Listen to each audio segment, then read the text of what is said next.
শেষ কথা বলে যাই, প্রধানমন্ত্রী, মাননীয় প্রধানমন্ত্রী, আপনাকে আবার বলি, আমরা আপনার শত্রু নই, আমরা আপনার শত্রু নই, আপনার শত্রু আপনার পাশেই।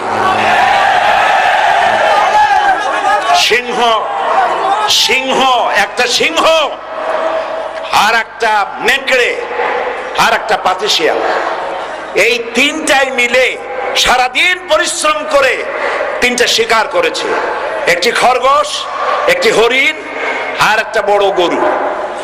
সিংহ বলছে আমি পরিশ্রম করে আমরা তিনজনে শিকার করছি, কিন্তু আমার নিয়ম হলো বিচার ব্যবস্থা না করিয়া, ভাগ না করিয়া খাওয়া আমি পছন্দ করি না।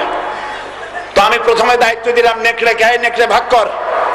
নেকড়ে বলল মহারাজ এটা ভাগ করার কি আছে, ওই খরগোশটা বেটা পাতিশিয়াল খাক, হরিণটা আমি খাই, যেহেতু আপনার দেহ বড়, আপনি মহারাজ, আপনি গরুটা খান।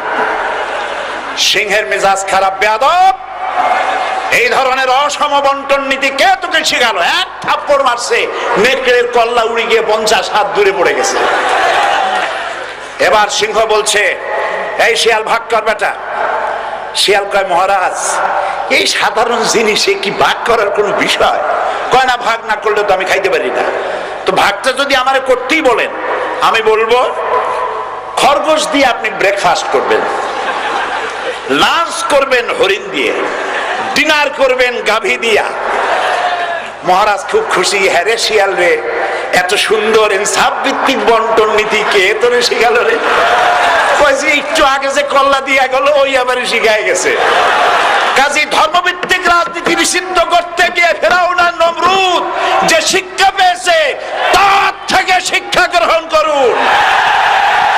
আগুন নিয়ে খেলবেন না, বরদাস্ত করবে না বাংলাদেশের 16 কোটি মানুষ।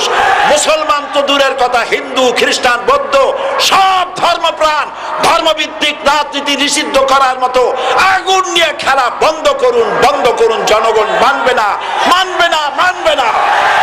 আল্লাহ হাফেজ।